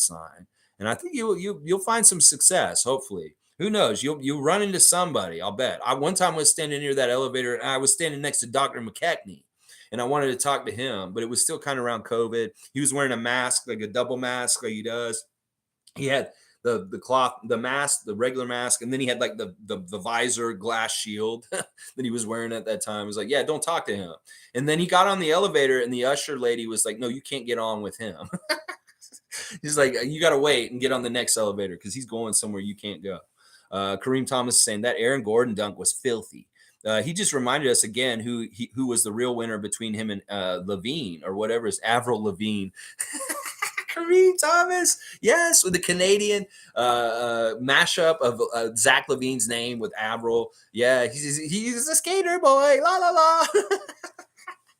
You know, Levine's an idiot. Like, he is really destroying the Chicago Bulls at this point.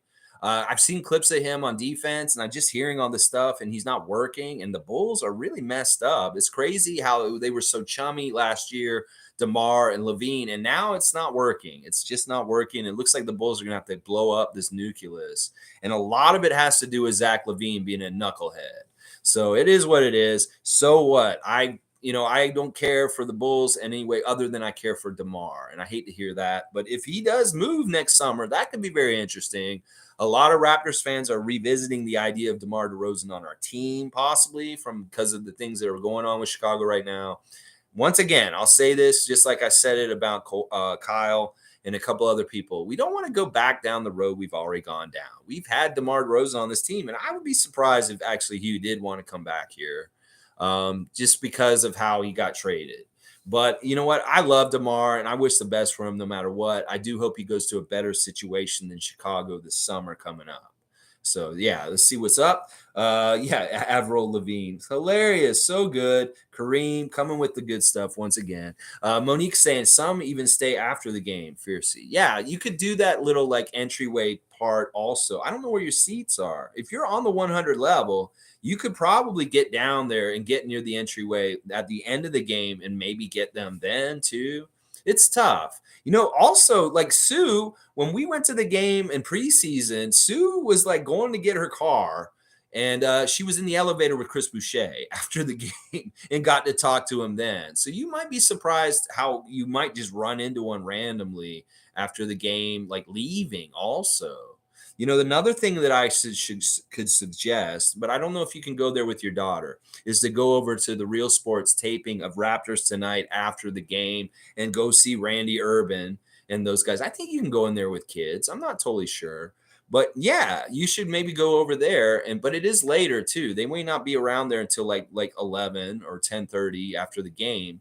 But that may be a fun thing to do, is to go after the game to the Raptors Tonight guys and sit and watch Jack and Paul Jones and Sherman Hamilton, Eric Smith, Leo talk with Randy after the game. And you could even maybe get in as the question on the show and get on air, Fiercey. So, there's a couple of different things you could think about maybe planning, but it is later. It's after the game.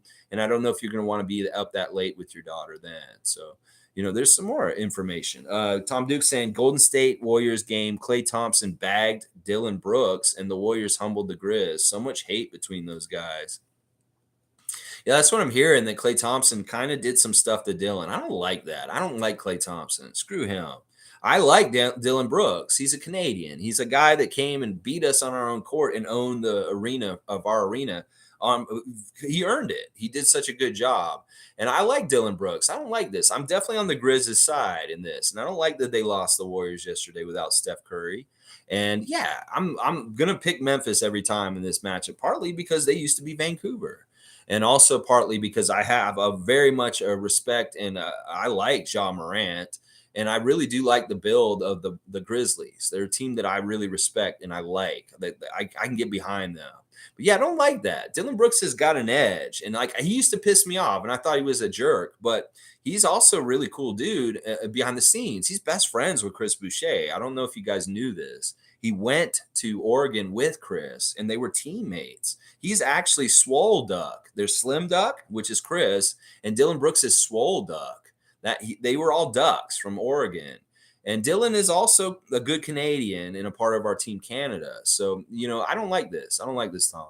Cool Cat saying Pascal is Kawhi like without the body frame. Look at his plays, getting to his spots, determined to drive, manipulate the defense, and the amount of hours he put into his work. Shoots precise. Yeah, I mean, listen, I'll bet you asked Pascal, he would tell you how much Kawhi influenced him in that little bit of time. Sure, he'd talk about Kyle Lowry's influence. He'd talk about Marc Gasol, Serge Ibaka, but Kawhi was part of that influence on him also for who he is at this point. And it's just you know what it is. It's that Siakam is more of a finesse player. He's not really a brute strength like power player around the basket like OG and Scottie. To me, he's a really more of a finesse, shies away from contact. He gets it and can finish through, but it's all about the spins and slivering through and getting through like water through a crack through the defense and getting to the basket and scoring. And that's why I kind of look at him as a kind of a different kind of scorer than Kawhi, than those other two guys. But you know what? There are some similarities that are definitely there in some ways. I think the shooting and some of the stuff he does with the shooting, the way he makes decisions is similar to Kawhi in some ways. So Logical saying Shaq's thing was ego and asking whether he's basically stealing money and is not who he thinks he is. Death nail in who Shaq was as a player and still is. The only thing bigger than Shaq's ego. Mike, I'm going to say this. I was in Florida when Shaq played for the Magic. I was watching the Magic. I was a Magic fan. This was before the Raptors showed up. I was very much watching the Magic very closely at that time, in fact, because they were the team that was on TV. And I was seeing Penny Hardaway, Nick Anderson, Dennis Scott, Donald Royal. Those Magic teams I've watched a lot of. And I remember when Shaq left and went to LA, it really was like an allure. There were a couple things. It was the money, obviously. It was the prestige of playing for the Lakers. There were problems with him and the Magic at the time. And then also a huge factor in why Shaq went to LA is his Hollywood acting career. This is often the case. Part of the reason why guys go to LA is really they want to do movies easily. They want to be on TV more. And this was true with Shaq. Went and did Kazam and all this other stupid ass movies. And that was a big factor in why he went to LA is he wanted to be in Hollywood to do acting.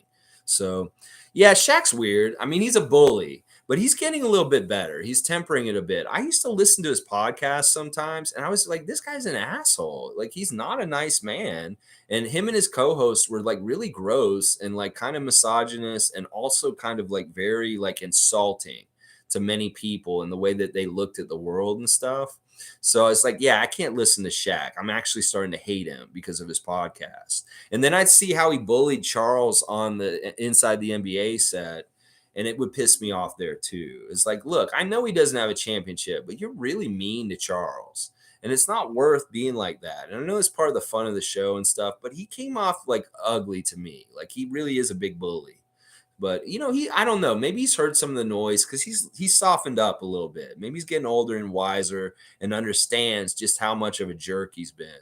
Isaac Campbell saying, "Watch that dunk, man! It was ruled offensive and overturned on review. Game-winning poster of the year." Okay, so they called it on him at first, and then they went and reviewed it, and then they gave it to him. That's pretty cool in itself. That kind of makes it even cooler that it was so outlawed. It almost was like an offensive foul, but then they watched it again and like, no, he's that good. That's cool. All right, I'll make sure I see that highlight today. I didn't watch any basketball at all yesterday. I saw some of the box scores and watched a little bit that way, but I didn't watch any of the clips. Tom Duke saying, I just pressed that start active players button. Yikes. You got me scarred there with that. What? I just pressed that start active players button. Oh, yeah. Okay. You just hit that. No, you're not. Don't be scared, Tom. It's actually a really sound strategy what you're doing, and it's fine. It's very, very good. And in fact, that's why you're winning. But you'll be fine. I don't think people are going to catch up to you still. It's just that you need to realize that will happen near the end of the season where you're going to be frozen out from being able to accumulate more stats. You just got to make sure you get good stats. So in some ways, it's smart not to play every single player that's active. You really want to start thinking about playing who you think is going to be a good matchup and produce, because you may be playing guys and starting and playing them in those slots, and you're not getting very good production. You want to check every night and say, oh, wow, I only got 2 points from this guy at center. I may need to take him out of the lineup. And that's the fine tuning. You're still learning, but you are doing really well. And I think your strategy works. It does work really well in a lot of cases because people just don't keep up with it. And if you're active and you're keeping up with it every day, you should win the league. That's how it works. It's the person who puts in the most time and really works around and thinks about who they should be playing and stuff. They usually win their basketball rotisserie league. So just a little fantasy advice on the Raptor Freak channel today. Fiercely saying thank you at Raptors superfan Monique, the greatest. That's right. Love for Monique and Fiercely Salsera and their daughter. And you just go and have a good time. Yeah. All right. Let's see. All right. Next comment is Mike saying Demar talked on coming back to T-Dot on how hungry are you. He said it's Fred and Spicy's team now, and he's fine with his place in the Raps history. And he has his time being stamped and sealed. He's good with things. Yeah, that's part of it. The thing he said in that interview was he would come back if Kyle was here again.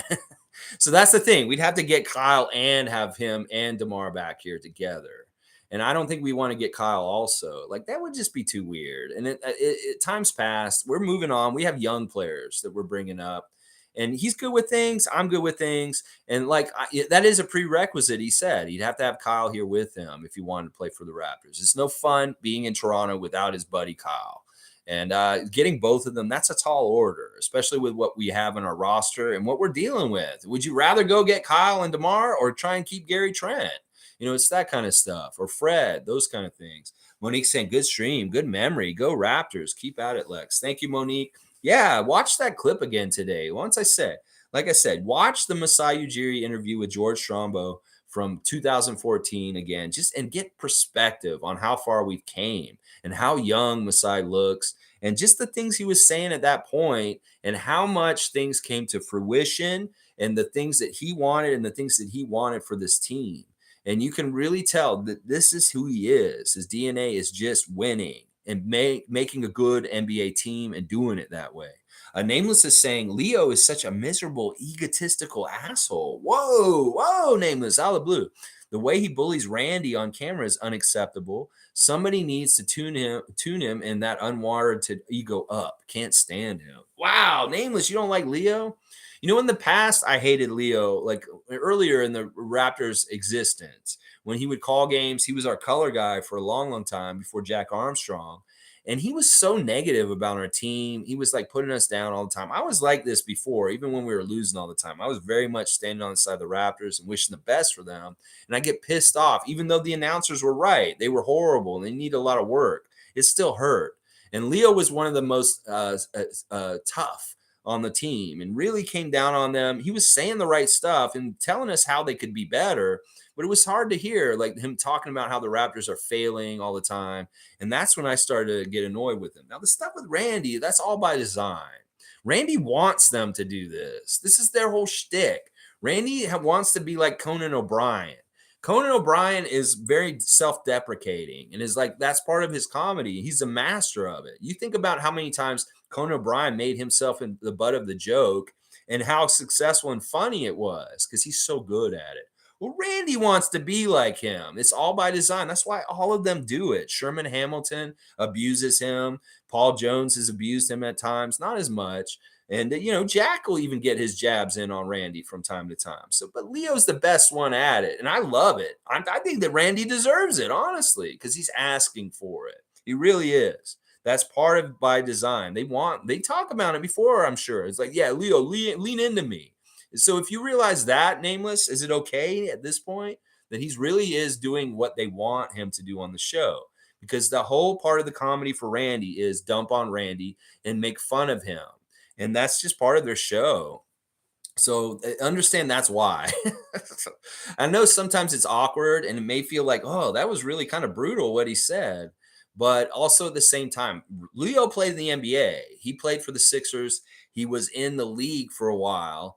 And, you know, he has a little bit more cred in certain things he can say and throw on these other guys on the panel because of what he did in his basketball career. So I think he has license to a degree and realize that Randy is asking for it. He wants it to happen on his show because that's the part of his entertainment. That's his shtick.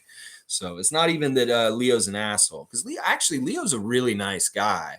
If you follow him on Twitter, you'll see how much he just posts inspirational, positive stuff all the time. And I love it. He's all about his dogs and talking about, you know, what did he post this morning? He said the best thing you could do every day is get up and have a good attitude or something like that. And, you know, reading that kind of stuff from Leo makes me realize, like, this dude cares, and he does actually want. So I'm going to disagree with you on this. He's playing a character. He's not actually like that. It is very much like there's sometimes that he pissed me off when he's with Kate or Kayla and the Kia. When he's up there with the three, he sometimes would he would say stuff to like Kate Burness that would piss me off, or Kayla Gray. He would say something really like wrong to her, and I'd be like cringe. But then at one point last year, Kayla like took the power structure in that little broadcast team and put Leo in his place. She started telling him what's up, and I was like, "You go, Kayla Gray!" Like she really put him in his place, and kind of like as the host would like okay, we're going to Kia first, and then Leo was kind of snubbed out, and that was her kind of punishing him for being an ass. So I don't know. I can see where you're coming from, and he does come off as very much as a jerk. But you got to understand, part of it is the character, and he's not really like that in real life. Fiercey saying, kiddos, 14 will stay up late as a teen. Will probably be hungry again after the game. So we'll head to Real Sports. Side note, I agree. Pascal's tremendous work may motivate and impact the team. Yeah. Yeah. Okay. Awesome. Yeah. So yeah, see if you guys can go over there and get a spot and get on Raptors tonight. It'd be cool. Maybe you can come on there and give a shout out to the Raptor freaks. And yeah, that'd be cool. We'll be in the comments and we'll be like, it's Fiercey Salsera's on Raptors tonight. And Tom Duke and Monique will be in there commenting, hey, it's Fiercey. I love it. Mike will be in there too. OJ Simpsonobi's here. Morning, gang. Good to see you, OG Simpsonobi, even though your name is very unfortunate. The mashup is weird. It's like I said, those are two weird. They don't go together. OG and if you put OG and OJ in the same room, that would be so awkward. Like, I don't know. I think OG would be like, I need to get out of this room. is what he would be like. If he was in a room with OJ Simpson, he'd be like, I don't want to be in this room. I'm leaving. I'm going to go home and listen to Fleetwood Mac. I'm out of here. And OJ, I don't know. Hey, OG, come here. I want to show you my collectibles. Mike's here. I get the dynamics, but the fans were the thing at that point were the only positive thing in his mind to stay for Penny and whose team, the owner being cheap and the extras the Lakers offered, timing. Yeah, that's a lot of it too. He does regret a little bit leaving Orlando and not exploring more time with him and Penny. But the thing about Penny was he started getting hurt very early on in his career. And in some ways, it sucks because he was such an overwhelmingly good talent. The way that Penny got hurt and Penny Hardaway's career went was really sad, honestly. He should have been way more than what he was, and those injuries really messed him up. And in some ways, I don't think Shaq would, if he had not gone to the Lakers, I don't think he may have had a hard time getting championships. So he needed to go to the Lakers for himself professionally in a couple different ways. And yeah, the Magic organization was a little bit of a mess at that time. But don't overvalue how the fans influenced this. Seriously, it wasn't really as much that. It was really the organization and what the Lakers were offering. That was the difference. And there were people that were in the Magic organization that pissed Shaq off right near the end. And he was like, yeah, I'll leave and go to LA. And then he did. Yeah. Nameless is saying, not with it, man. It makes me feel very uncomfortable as an audience member. I know it's cringe and you want people to just be nice to each other and not have issues. I get it. Nobody likes a dispute or like ugliness in our face. But sometimes Leo's so well crafted with the insult. I'm just like, damn, he really put it to Randy. And sometimes you got to admire the art of the insult. That there's there's something called a left-handed compliment where you can like give somebody a compliment, but it's not really a compliment. It's kind of a diss at the same time. And if they're not aware enough or smart enough, they may think you really complimented them, but it's not really a compliment when you really think about it. And sometimes Leo puts those on Randy, and I really love the craftsmanship of a left-handed compliment, especially if they're really well done. But I know, I know it feels cringy, and it's kind of like, be nicer to Randy, but he really does want them to do that. That's on the down low part of their shtick. And that it's dumping on Randy is like the whole show if he's involved. It's just how it is. And it's almost like it's a quota. They need to dump on Randy at least once during the show. And if it's not Leo, it'll be Alvin Williams. If it's not Alvin Williams, it may be Jack Armstrong, who actually will dump on Randy from time to time. So it's not solely Leo doing it. They're all doing it. I've heard Sherman Hamilton be so mean to Randy before, like even where it was like even more cringe and more uncomfortable. Because what he said was so mean, and everybody's kind of like, oh, and I'm like, yeah, Sherman just came at him viciously. So it's not just a Leo thing. Trust me. You will see the other guys do it too. Trust me. Shanky's saying, I agree, Nameless. It also makes me uncomfortable. Yeah, I mean, we're Canadian. We don't like this kind of stuff. I get it. Maybe it's we need to give them that feedback more in the chat and tell them, and maybe they'll cut it down on it. Randy, stand up for yourself. Have some guts, some balls, and be a man and stand up to them coming at you. It's the problem is he has no ammunition to come back after them in some ways. That's a big part of the problem. Isaac saying, I don't think the woman at the door type comments are needed. Woman at the door. I'm not even sure what that was about. Like woman at the door type comments. I'm not sure. Is that from Raptors Tonight? And maybe I missed something. He does tease Randy awkwardly about women often. I think it's meant to be harmless, but it's not so harmless. You know what that is, actually? Okay, the part about women between Randy and Leo is that, listen, this is the funny part. They're both single guys, and Leo's joking that he's competing with Randy for the same women. And that's a part of the whole stupid thing between them is that like Randy's on the market, but so is Leo, y'all. And that he's talking to him, like talking trash about their dating lives. And that's why it's going on like that. So yeah, maybe that part should be a little like X'd out and like not done anymore. Like the personal lives and dating lives of Leo Rautins and Randy Urban in competition. Yeah, maybe that's not the best content. Yeah, I'll agree with that. Let's see. Yeah, that's what it is. It really is that, like, they joke about being eligible bachelors. Well, Leo's always kind of on the down low saying, like, giving the green light is like, hey, I'm on the market too, is what he's trying to say in this. And I know it's a very subtle. You may not catch it, but you can tell that's what he's saying when he means what he says, when he does that kind of stuff. Let's see. Mike saying the human element on things is the most unpredictable. So I got hard on case study type stuff. I see info and truth as a court of law, and I'm looking to be the most knowledgeable judge for myself. All right, you go, Mike. You set up the parameters, logical Raptors fanatic, and make it logical and fanatical. Nameless. I get your perspective on it too, Lex. I do. But hey, different flavors for everyone, I guess. Well, all right. Here's a perfect example. Guess who got sunned yesterday, and I hate it. Jeff Dowtin Jr. got sunned by Justin Champagnie on City TV News yesterday. Lindsey Dunn's interviewing the 905 guys at a giveaway for Christmas. And she's talking to Jeff Dowtin, and guess who comes over and suns him in the middle of the interview? I hate that, Justin. See, that's an example. I hate the sunning thing with Justin, and some of y'all love it. Think it's the most awesome, funny thing in the world. And I think it's so cringe. I think it's so cringe, but he did it again yesterday. So it's not dead. He just came over and called Jeff. He called him JC Jr. He's Justin Champagnie Jr., my son, Jeff Dowtin Jr.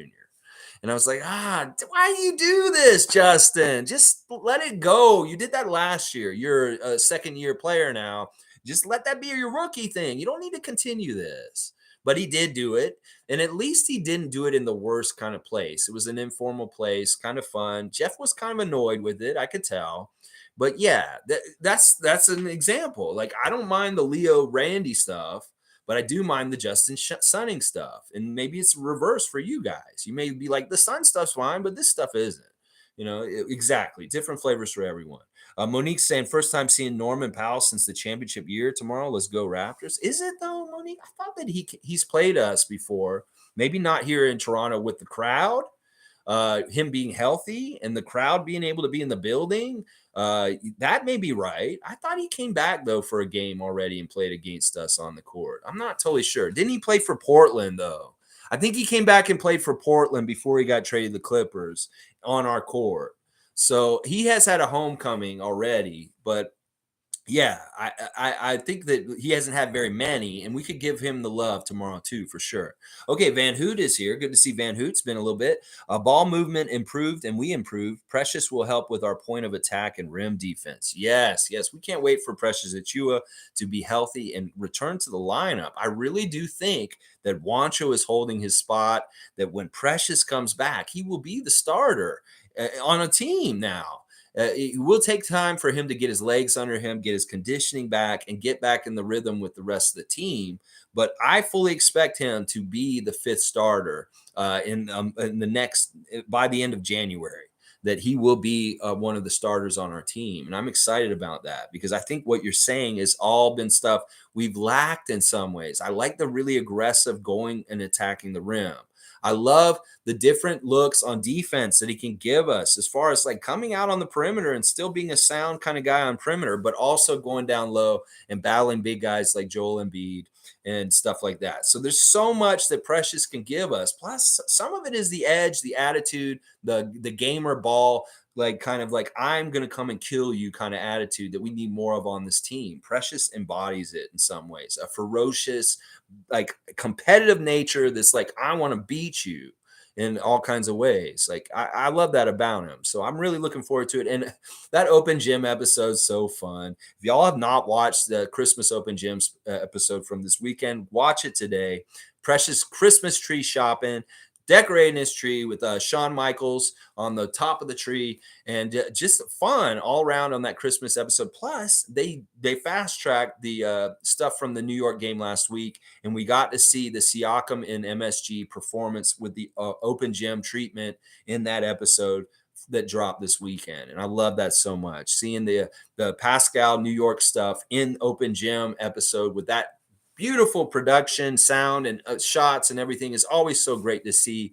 And it is really an archive of our history, of our team since Masai showed up, open gym, and all the great moments. It's such a great video diary of everything. You can go back and find old open gym episodes and really revisit great moments in time. We are so lucky to have that series. And yeah, we have that episode now with Siakam in the Garden for 52. It's so amazing, so good. Van Hoot, facts, bro. Happy holidays. Salute from Mike to Van Hoot. That's right, you guys. Name was saying, does anybody know when Precious returns? Like, what the heck, man? Like I said, Nameless, I'm going to tell you right now, I'll bet you Precious will be back and playing a week from this Wednesday by then. It could be he shows up for one of the games later this week. He could be showing up for Phoenix on Friday night. It could be that it has to be after New Year's, and maybe we see him on the 2nd. That could be the game he comes back to. So I'm going to predict it'll be either Friday, Tuesday, or next game after that Tuesday game at least. So I don't see him tomorrow night. I don't see him from Memphis. Well, maybe because he loves Memphis, and that's where he played university ball, and like that's kind of fun for him to play Memphis. But probably not. But most likely by next Wednesday is what the timeline is supposed to be. So I'm saying he's going to be, if he's not back by the second game into the new year, then that's longer than I thought he would be. So that's how long I think it's going to be. At least that's what they've been saying with what they're saying. Let's see. Monique saying, I'm going to the game. So pumped, so ready. Streaking time. You go, Monique. Give that hero's welcome back to Kawhi Leonard and Norman Powell, and just get loud and get in there and get loud for the Raptors, and let's get that W. Toronto Raptors, baby. Beat the Clippers. Tom Duke saying, gotta be soon. Hey, the way he was grooving, singing this 12 Days of Christmas. Yeah. Precious was doing the 12 Days of Christmas. And, he was getting it mostly right, but it was hilarious. And then, yeah, Precious has mastered the use of the Canadian milk bag. Very important content from last year, him trying to figure it out, making a mess. And now he knows how to use the milk in the bag. And then you guys saw an Oreo commercial. It's very much an Oreo commercial in there. Van Hoot saying, not sure how salutes. So 07, great stuff. Mo is right. Norm has suffered a ton of injuries. He got traded during Tampa. Hasn't been back. Precious last year. Improved the spacing, allowing drives. Okay, so there wasn't a game where he was with Portland and he came back and played against us yet? I don't know. All right, maybe you guys. All right, you guys may know better than me. I'm trying to remember if Norm had a game where he came back. I don't remember exactly. Mike saying, sweet slim music. That tag team will be back. Remember them on the court. Together was a defensive force, high and low, lock down, Downing, Precious, and Boucher are the difference we need at the moment. I'll really enjoy seeing those guys back together on the court as a tag team. Degeneration X. Suck it. Yeah, Shawn Michaels and Triple H on the court. And that's what they're calling each other now. Shawn Michaels. These guys are cosplaying wrestlers on the court. And then when Chris hit that elbow, that flying, man, in the game the other day, I was like, man, they are wrestlers. Isaac Campbell saying, impression. OG commenting after hearing his Christmas Carol. Okay. All right.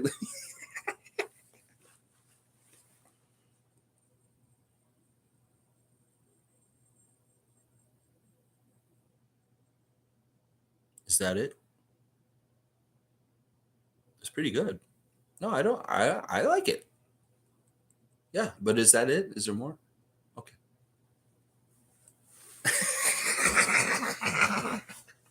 All right, y'all.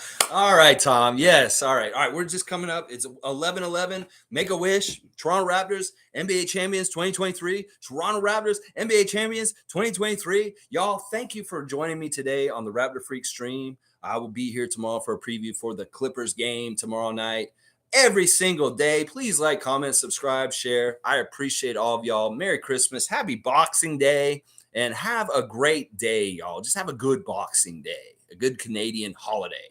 And I'll see you guys tomorrow morning. Thank you so much for joining me for a Monday memory of Masai Ujiri's appearance on the George Strombolopoulos show. I hope you'll take the time to just watch that half hour and hear my screaming crazy ass in the background, yelling and cheering and saying things like, re-sign Lowry, re-sign Lowry. And Masai heard me. He actually reacted to it a little bit. And I don't know if I helped his decision-making in that day. All right, y'all. Have a great day and have a good one. And let's go Raptors!